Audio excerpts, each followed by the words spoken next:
Hi and welcome to this video. In this video we are going to talk about real-time database of Firebase. First, this is the app that we are going to create. On the right side I have iPhone 12 and this is the final app. And on the left I have the real-time database and the data inside my database. Now I want to change the age from 24 to 30. And when I enter, check the age on this app.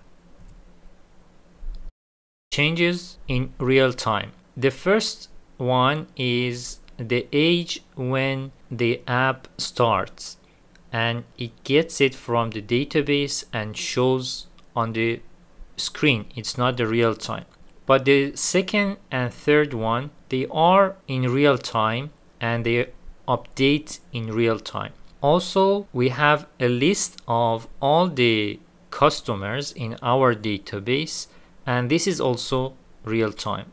And if I change, for example, the customer 2 from 44 to 55,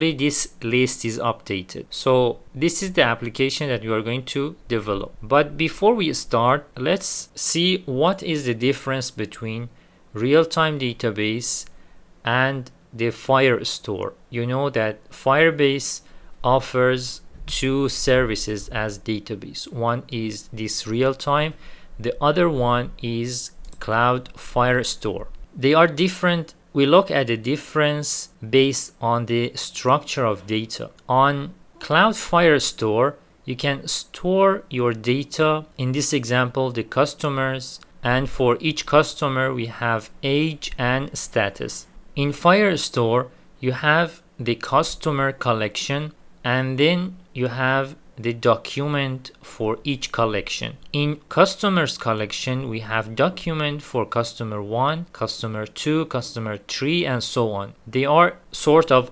independent of each other and they are separate structure. For example, customer 1 has this two fields and customer 2 has these two fields. So in Firestore the structure is more independent and we have different collections, we can have different documents and so on.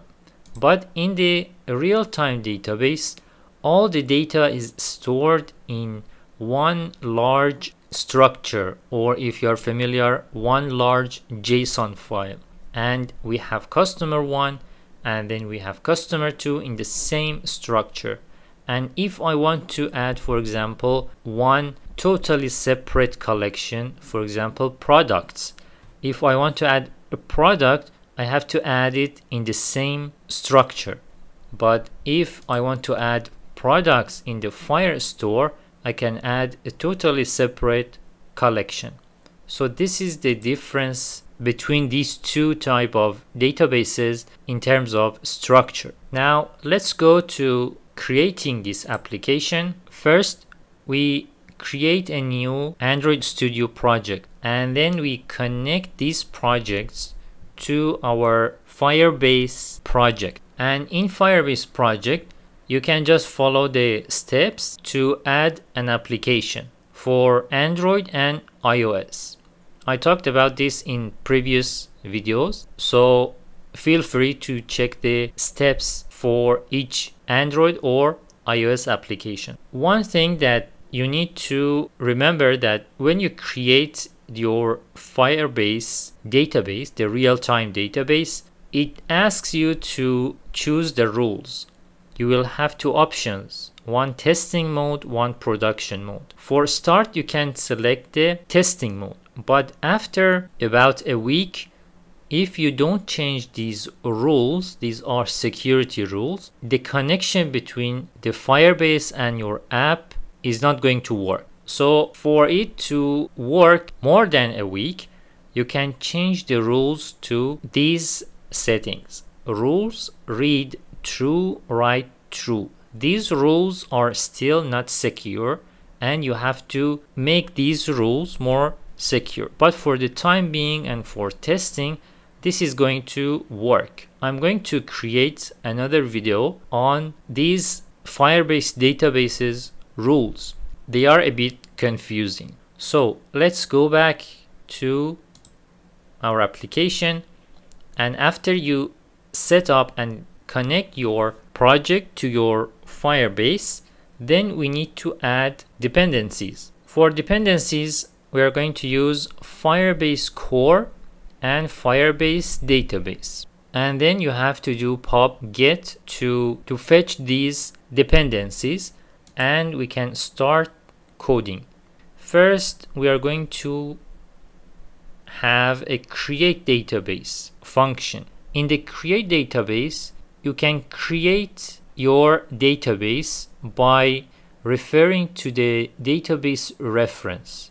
The database reference is of type database reference, and you can define this at the top after the class, and then you refer to it in this function. We say dbref.child profile, for example, dot set my profile, or in our case we can say child customer, and then we have customer 1 and then customer 2. And one more thing is that in your main function, right after the import section, you have to change this part. You have to say future void main, and then widgets flutter binding ensure initialized, and then you have to initialize the Firebase app necessary to the Firebase and your project integration to work. After database creation, here we have the function read database one child. It means that it reads the data in your database once only. It accesses the database and gets the data, and the connection is terminated. And this function is for one child only. As you saw previously, this age is 23. This is the old value of age. So we read this data once only, this age section, not the whole age and status, only once. And we don't update it even if the database is updated. So for that one, we reference to child, and then we reference to age dot once, and dot then we process the data snapshot, and we get the value and we transform it to the string. And if you want to read the whole data once, if we refer to this database, we want to read the whole data together, not just the age. We use reference.once.get.then, and then we process the data snapshot. We don't specify which child we want to read. We just say database reference.once. So it's going to read all the data in the database. And we have update value. In update value, you mention the reference to the database, and then name of the child, and then update which part of the database you want to update, and you specify the new value. And delete, you mention which child you want to delete. And when initialized in init state, when the app is run, you create a reference to the database, to the instance, and here we have database read one child. It's what we have here, the first line, age 23. We read it just once. And this is the build function. Is pretty simple application. This is the first line, this is the second line, third line, and fourth line. And then for this part, that is the list, we have stream builder, because this is a widget that is updated in real time.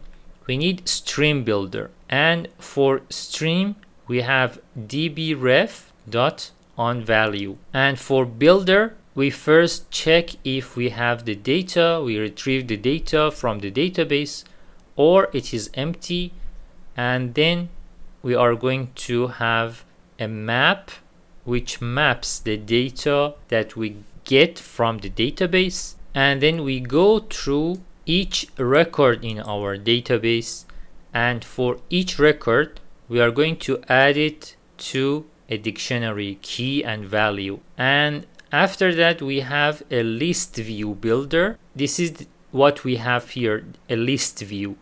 In the list view builder, the item count is going to be item.length. Item was an empty list, and then we populate this list by adding the elements into it from the data that is a map between the data that we got from the database. And then for each one, for each item in the list, we have list tile, and for the title we have customer, which is customer 1, customer 2, and then for subtitle we have text. And if you check this widget, you see that we only get one title and one subtitle, but here we have two subtitles. And for this to work, it's like a hack. You can specify two subtitles. One is age, and then you can have \n, which means new line, and then we have status. So in this one line of code, we have two lines in our app because there is new line in between. And then we have isTreeLine properties. We set it to true. In this way, we have two subtitles in our list. And if there is no data or we got error from the database, we set the text to no data. And we have age change. This is when you want to establish a real-time connection, but you don't want to have real-time connection for all the data in your database, just for one particular part of your database. For example, age. Here the second line gets updated in real time. To do that, we have age change function, and this is in comments how you can use it. You can use firebase.instance and reference, and then which child, and then xxx, which can be on value, on child added, on child removed, or on child changed. This is the option to specify on which event you want to get notified. For example, on value, when the value is changed, you get the notification or the real-time update on the value. Or if the value of the child gets updated, you get notified, and so on. So here, specified database reference the child customer 1 the child age, because we want to be notified, we want to have a real-time connection when the age is changed. So we specify age as child, and then we have onValue.lesson event, and then we have event.snapshot.value. We save it to data, and this is for printing in the terminal. And then we have set state, and we change the value of new age to data. And new age is, if we go to the build function, we see the new age is the second line. So here new age is the second line in our app. And if we want to have a real-time connection with all the data, we have this function data change. And here we have database reference child customer 1. In this case, we don't specify age after customer 1. We go only one level. We don't go deeper than customer 1. In that way, we have the real-time connection for all the data that is under customer 1. So we have onValue, lesson, and then in this case, because it returns more than one element, it's like a list because we have age and status. So we need to use map to map the snapshot, what we get from the database, to data.